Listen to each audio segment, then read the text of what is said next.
Harold, ¿cómo está? Buenos días, Diego Montaño lo saluda desde La Paz. Un gran abrazo, Diego. Muchas gracias por el contacto y particularmente a través de su prestigioso medio de comunicación a todas las bolivianas y los bolivianos que están sin duda viviendo una vez más un ciclo de la historia. Harold, Algunas sí, consideraciones, Diego, de la misión. Efectivamente, nosotros somos una conferencia, como tú dijiste, la misión fue alrededor de 50 personas desplegadas en Bolivia. El jefe de misión, no fui yo en este caso, es el político peruano Gerardo Morris, con vasta experiencia, y también tuvimos la presencia como jefatura de la COPAL, del presidente de la COPAL, el senador Alejandro Moreno, mexicano. Yo en mi caso soy vicepresidente de la COPAL y fui parte de la observación, con mucho gusto para conversar. gracias por el apunte. Aquí corrijo entonces lo que tenía anotado por acá. A ver, Harold, coméntenos, ¿usted estuvo en nuestro país? ¿Sigue en La Paz o ya volvió a su país? Volví a Chile, estuve en La Paz hasta ayer, por lo tanto pude conocer, y llegué un poco antes, llegué el jueves pasado, pude conocer el pre, durante la elección y el post de la elección, y por lo tanto también, más allá de las rigurosas normas de observación que como misión uno tiene el día de la elección, también me pude formar un convencimiento político de la situación de Bolivia. También, por cierto, vale la pena decirlo, en el caso mío y de otras personas que apoyaron la misión, también en las circunstancias de primera vuelta. Por lo tanto, tenemos la mirada bastante clara de la observación. ¿Qué le dejó las elecciones tanto en la primera como la segunda vuelta, Harold? ¿Qué puede rescatar del proceso electoral boliviano? Primero, yo creo que Bolivia, más allá de las circunstancias políticas que ha vivido recientemente, ha logrado consolidar cada vez más un espíritu democrático en la participación de las bolivianas y los bolivianos. La diferencia quizás de clima político que uno pudo observar en la primera y la segunda vuelta tiene que ver básicamente con una mayor tensión quizás en el electorado, producto de las circunstancias diversas que habían en la primera vuelta. Esta división del partido MAS a partir de los problemas políticos internos y la relación con el gobierno, sin duda ponían un antecedente de incertidumbre en la primera vuelta que fue resuelto por las urnas de manera impecable, a mi juicio, por la autoridad electoral y por el pueblo boliviano de cara a la segunda vuelta. En la segunda vuelta pudimos observar un clima político, y en esto quiero ser bien claro porque tenemos más de 50 experiencias de observaciones a nivel latinoamericano. Pudimos observar un clima de absoluta tranquilidad, pudimos observar un clima ciudadano de participación política con un alto grado de participación de mujeres, de jóvenes, no solamente en el hecho de sufragar, sino que también en la organización de ciudadana de las mesas de votación. Por lo tanto, en ese sentido, nos pudimos ir con una sensación de efectiva tranquilidad respecto a la participación ciudadana y la diversidad de esta, y además la tranquilidad de esta.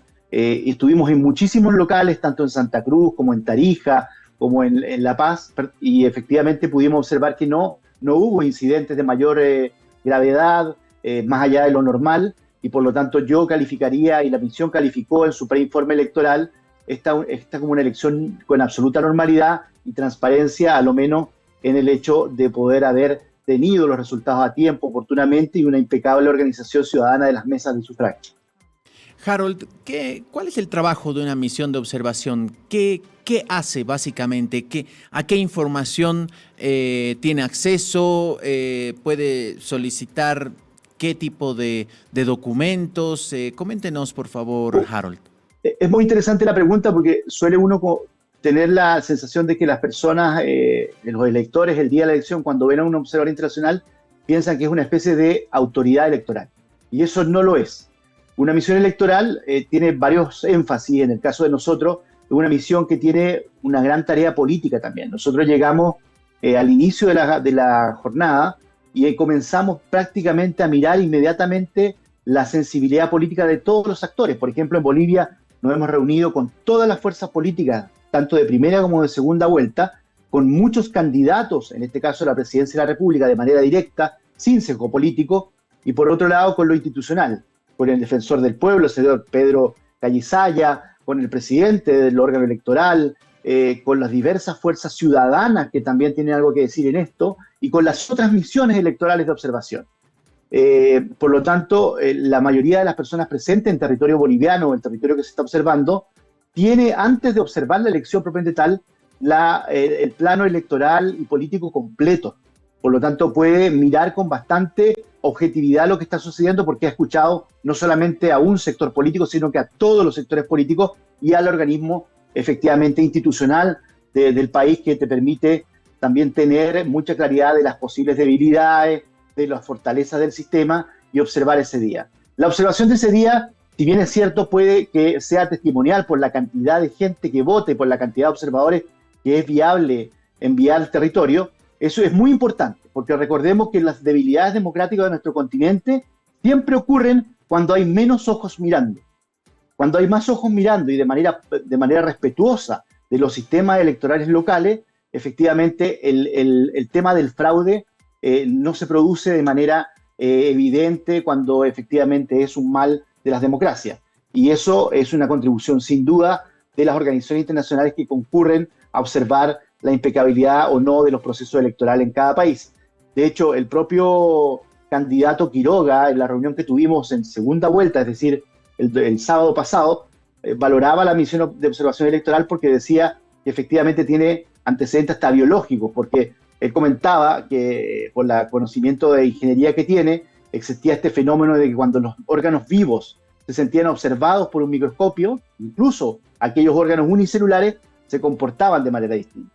Y el candidato Tuto Quiroga ese día nos decía que para él las misiones de observación electoral tienen ese objetivo, disuadir más que intervenir, porque efectivamente no somos bolivianos, respetamos el proceso boliviano, las diferencias tienen que resolver a los bolivianos, por lo tanto cualquier nacionalidad que esté observando lo que hace es apoyar objetivamente el proceso sin intervenir. Harold, esto que usted nos describía, el trabajo que hace una misión de observación internacional, ¿se aplica para todas? ¿Todas tienen más o menos los mismos estándares de comportamiento? Hay matices, hay matices. Yo me atrevería a decir que, por ejemplo, la observación que hacemos nosotros tiene una marcada connotación de articulación política transversal. No hacemos una observación estricto sentido científico, porque eso efectivamente sería academia. Nosotros lo que hacemos es una observación para fortalecer la democracia. Hay otras observaciones que son más institucionales, que son de otros órganos electorales de otros países que vienen a ver el sistema de operación electoral, o sea, mucho más pragmática. Hay otras misiones que tienen un carácter marcadamente institucional de los estados, como por ejemplo la Organización de Estados Americanos.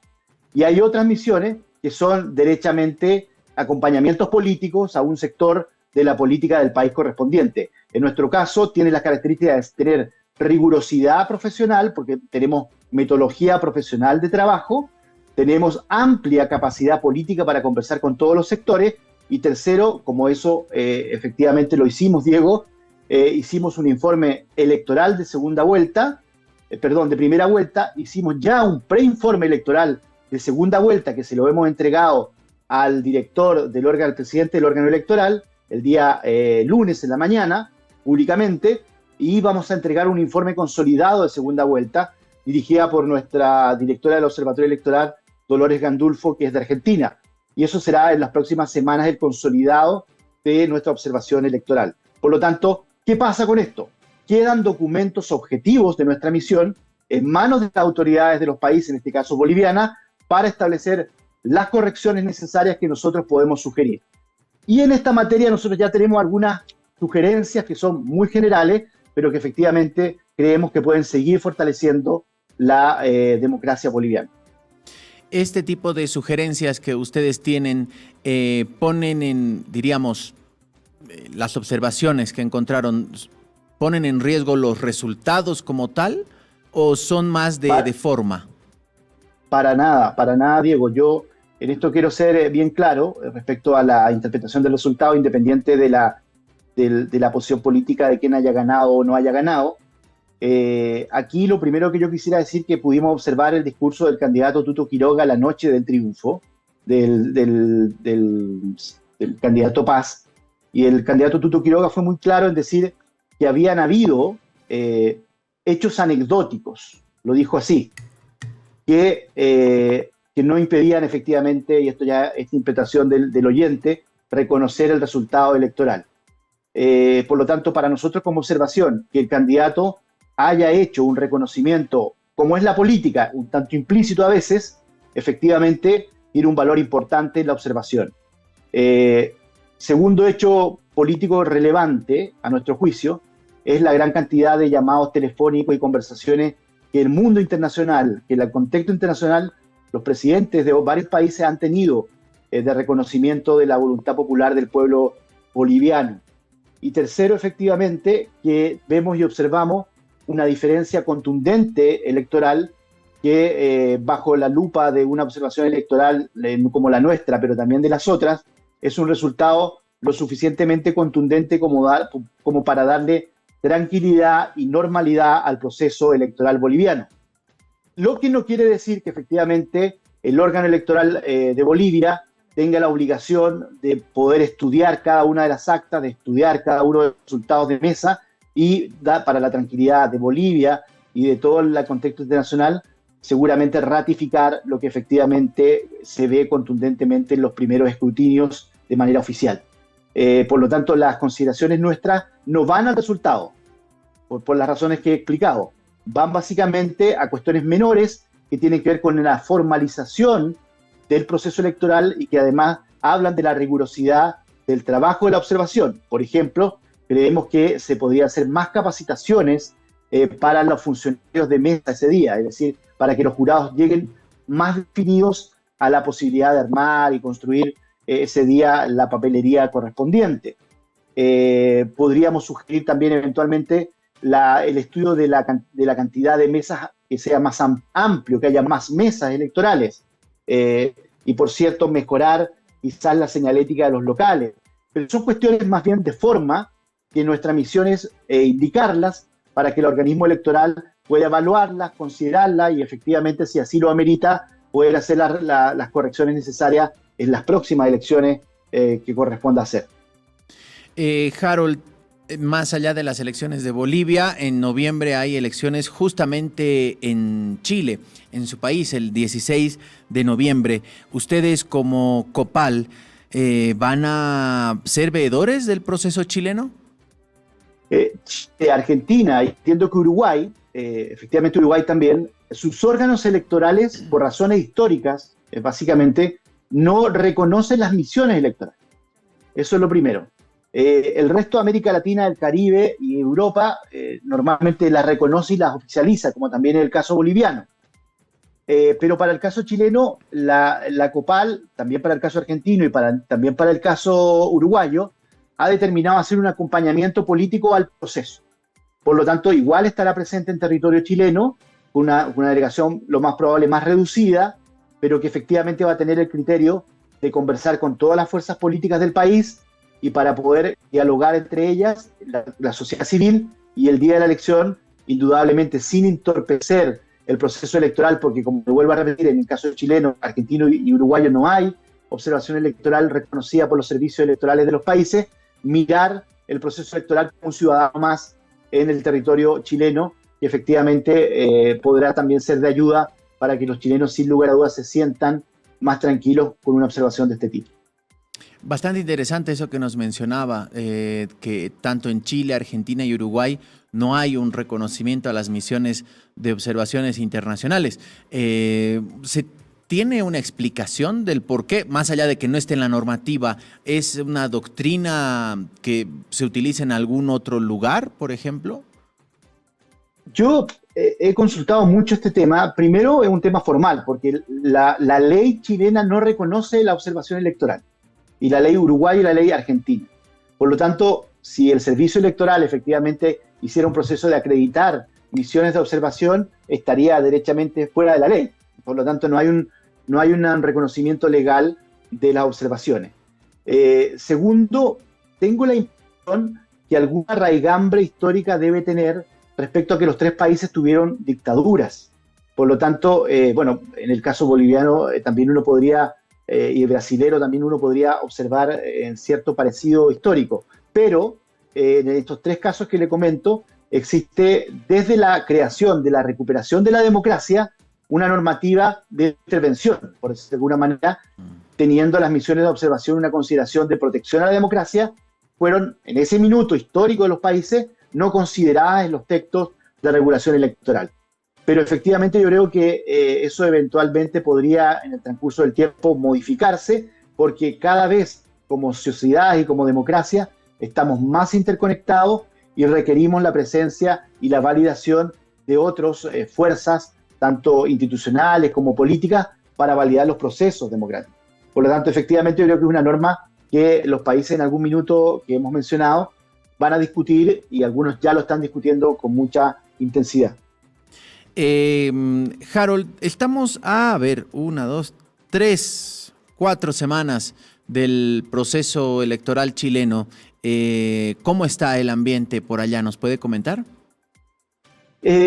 Sí, efectivamente tenemos 8 candidatos, una situación muy parecida a la que hubo en Bolivia en segunda vuelta.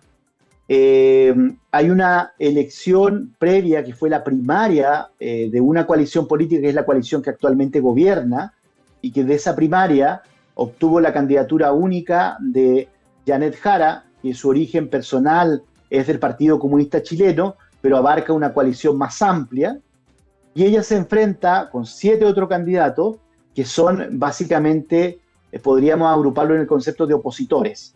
Pero esos 8 candidatos opositores además se podrían subdividir en opositores de derecha, en opositores independientes y en opositores de izquierda también.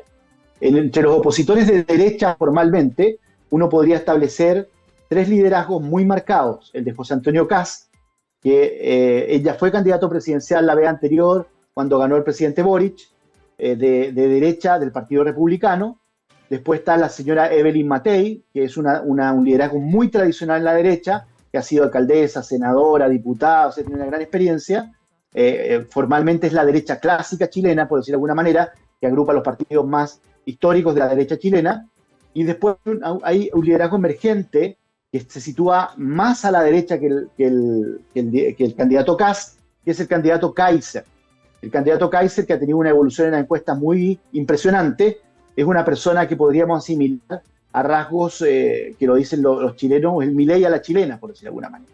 Y eso ha ido creciendo sin duda en las últimas encuestas. Después tenemos liderazgos que son más independientes, pero también se definen como opositores, como por ejemplo Franco Parisi, que es un liderazgo más popular, más populista, si usted quiere, y que efectivamente mantiene también una buena proyección en las encuestas electorales, no quizás para ganar elección, pero una cantidad de votos importante.